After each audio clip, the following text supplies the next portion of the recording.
Hey lovies, this is Christina with Karma's Eye Psychic LLC here on Universal Spirit Podcast. And in this episode, we're going to talk about the 6 stages of spiritual wellness. You might not be familiar of them being called that, but these are stages of divination, manifestation, and just overall spiritual wellness, just living day to day, and also having to do with your destiny, and having to do with your overall life choices, and bumping into energies that may or may not work with us or resonate with us. So the 6 stages of when we are trying to make sure that we are clean, clear, and facing life with as little objection as possible.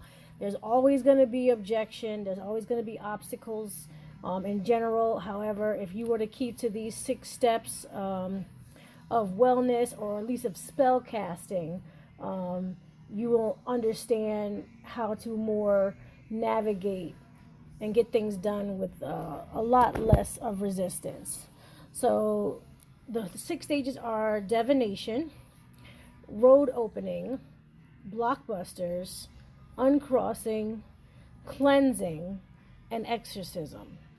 And I'm going to go into each one and as to why they are relevant for our spiritual wellness. These 6 stages, are to be acknowledged when we become aware of ourselves as spiritual beings.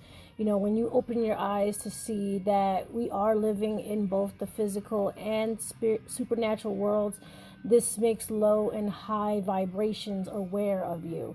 Now, mind you, they're always aware of you.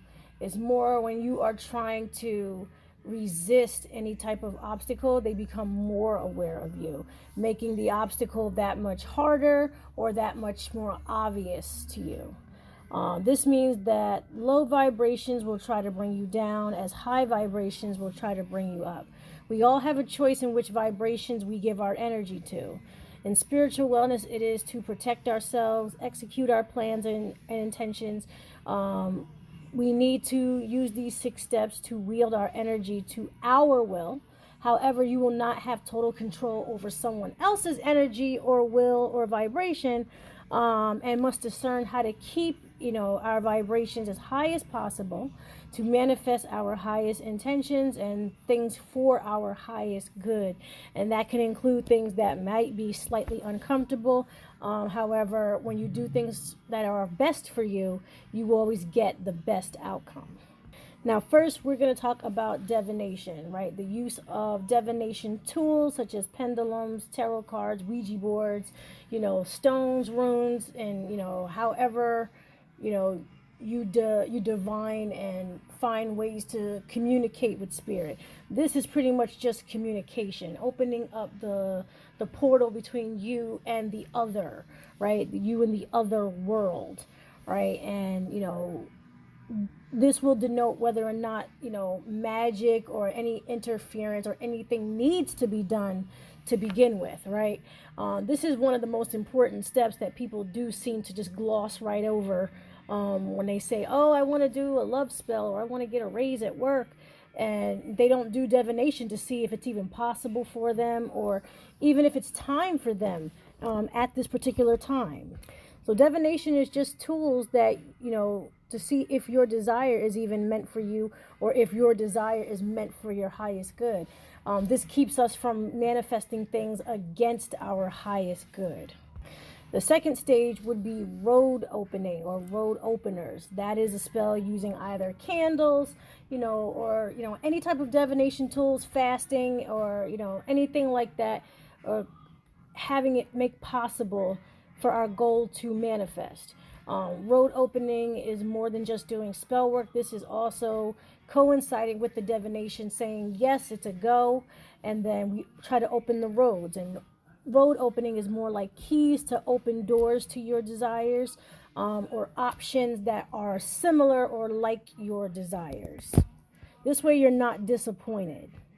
So road opening is pretty much trying, every single door available to you, or making doors available to you, opportunities that might not have been available to you before, opening them and seeing if they are what you really want. But you will be given the opportunity to, make that decision whether it is for you, because people can even stop at road openers and say, you know what, this promotion might not be the best thing for me if I'm going to be working more, or this and that, this and that. You can, in fact, change your mind. People do road openers for dating and realize that they'd rather be alone, just as an example. So then once you do a road opener, like I said, you can always end there, or not. If a road opener does not successfully get you to where you want to be, or you yourself did not put effort into it as much as you would like, or you put in more effort in the spell and it did not work, well, we will move on to blockbuster spells. Okay? And unlike road openers, blockbusters are not the keys in the doors, right? This would be more like a stick of dynamite for removing big obstacles, or big mountains, right? People or situations that for a fact go against your intentions. And this is not to say that blockbusters are you going against yourself. You would only know that if you did divination. That's why divination is very important. Okay, so blockbusters are pretty much like the biggest force that you can muster to push over, the thing that you need to get pushed over, or, intent that you need to manifest. Usually blockbusters are always come with a word of caution, because blockbusters are very intense and they can tend to hurt the person working on it, and the person with the intention, as well as the people who might be in the way. I have seen people do blockbusters to get jobs, and they've lost friends drastically, and it has devastated them.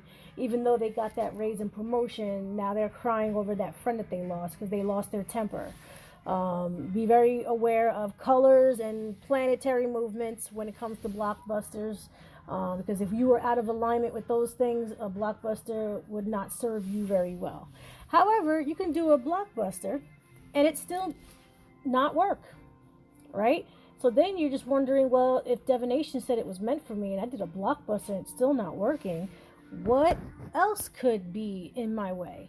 Which leads us to our fourth stage of uncrossing. Uncrossing are people who are actively working spiritually against you, not just physically, but also spiritually. Okay, so people might at this time know your plans. Which is why you say you got to work in silence. Keep your plans to yourself. There are a lot of haters out there, and a lot of haters can be very spiritual as well. And not only that, very evil people seem to have a large entourage of other people helping them, right?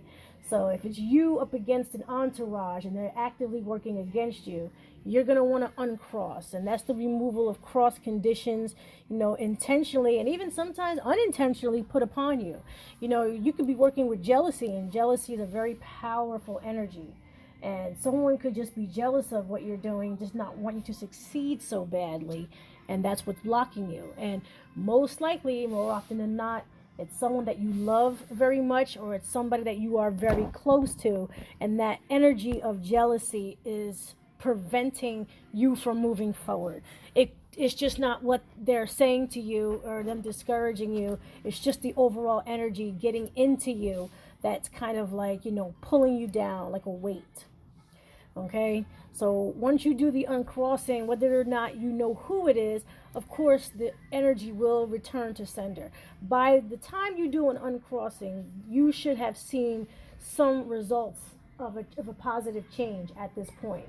Doesn't mean it necessarily works 100%, but you will see that, wow, like someone crossed me, so I gotta, maybe repeat an uncrossing spell, or move to the fifth step, which is cleansing. Now, cleansing is what I recommend for everyone, but however, I always recommend cleansings after divination, after I've offered the first 4 steps, right? First, they come to me for divination. I offer a road opener, consider a blockbuster. Then we start to think maybe someone crossed them purposefully or, unintentionally. And then if that's not working and the positive change is not big enough, we do a cleansing. Cleansing is removal and protection from negative generational curses and patterns. It's possible that no one in your family has ever graduated college. No one in your family has ever been financially successful, and et cetera, et cetera. Or no one in your family has ever stayed married, right? Or ever gotten, mental illness under control or educated themselves about it, and, uh, drug and alcohol abuse. Okay, just as examples. Cleansings are the things that have been just on you and your generational bloodline that just need to be removed. And the fact that you become conscious of it, it can be before the cleansing, okay, or it can even be during the cleansing. And that's one of the most profound things. When you're in the middle of the cleansing and you realize that, somebody cursed your mom, and they cursed her bloodline, and you happen to be part of her bloodline. And it's kind of like, well, whatever she did is not meant for me. I didn't do that. I wasn't there. So I'm going to return that energy back to that person, and start fresh and start anew from here. Because cleansing will do a whole lot just on you personally, right? Like you're just like realizing what your flaws are and how you're holding yourself back. And I'm going to tell you what, during cleansings and after cleansings, you start taking accountability and you really dig deep into your shadow and you really start to really hone in on what your spiritual purpose is, and how you are a very valuable vessel and tool for all the manifestations around you. Okay, and you start holding yourself a lot more responsible for the things that go in and out of your life. Not that every single thing is your, fault or your doing, but your reaction is. And the last step, stage 6, would be exorcism. Now, we all know the whole, theatrical, cliches about exorcism that, you exorcise demons and you got to get a priest and all that stuff like that. Exorcisms can be for physical people. They can even be for places and spaces.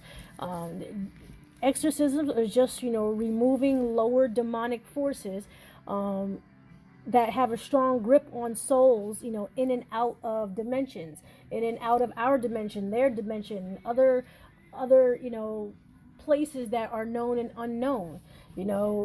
These low vibrational demonic forces, I'm not saying that they're not strong, they're very strong, but it's like the lower they are, like the stronger they are in that negative way, right? So when I say lower, I don't mean like not strong, but just like the lowest of the low. Like it's not depression at this point, it's death, it's hate, and it's just destruction, 24/7.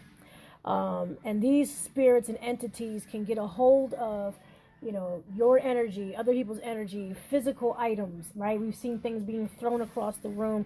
We've seen people change.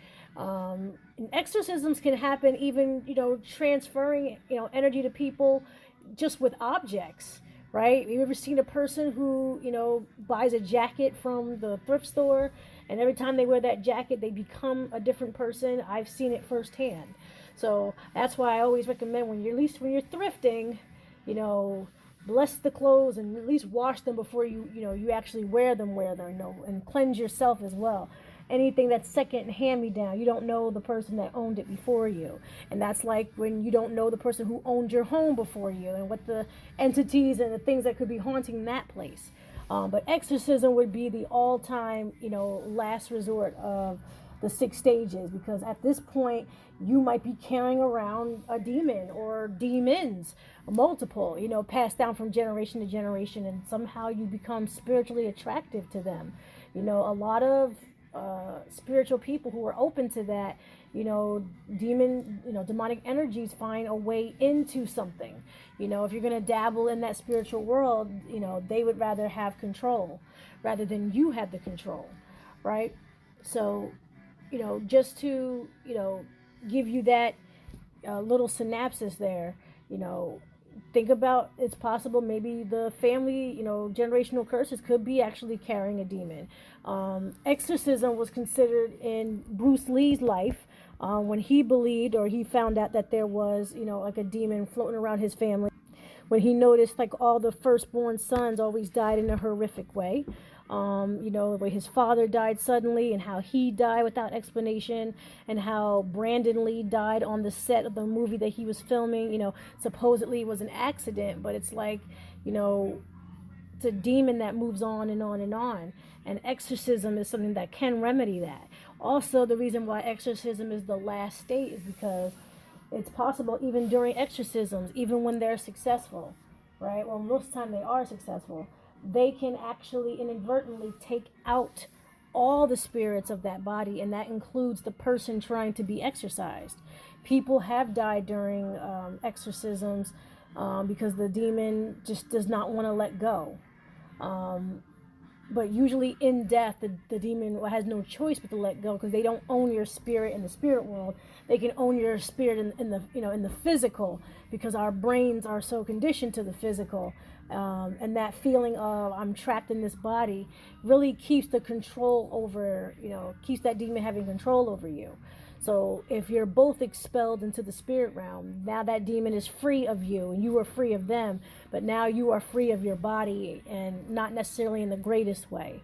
But there are exorcisms that are successful, and the person does get to stay in their body and get to keep on living, right? But just let you know that there are multiple results to exorcisms that are still considered successful. So those are the 6 stages. Just let me know what you think about those. Let me know how you feel about them. Do you find this helpful? Because this can also work in your spell work as well. That having to do with trying to cast love spells, money spells. These things can be controlled by, low vibrational demons, keeping your, generational wealth away from you, because a demon has it, and we got to exorcise that demon out of the family, just as an example, right? And then cleansing and uncrossing and blockbusters and road openers, but always start with that divination. Divination will let you know whether this is even happening to you or not. But most likely, like I said, consider all 6 of these, and try to see how many you can stop at before you get down to exorcism, even though I would almost bet many people would need exorcism in this world, considering we are chained down to a lot of physical and societal rules that make us feel less than on a daily basis. Very kicking in that low vibrational energy all the time. So, lovies, let me know what you think, and I will see you in the next episode. And yeah, this is Christina with Karmazites LLC here on Universal Spirit Podcast, and thank you for listening.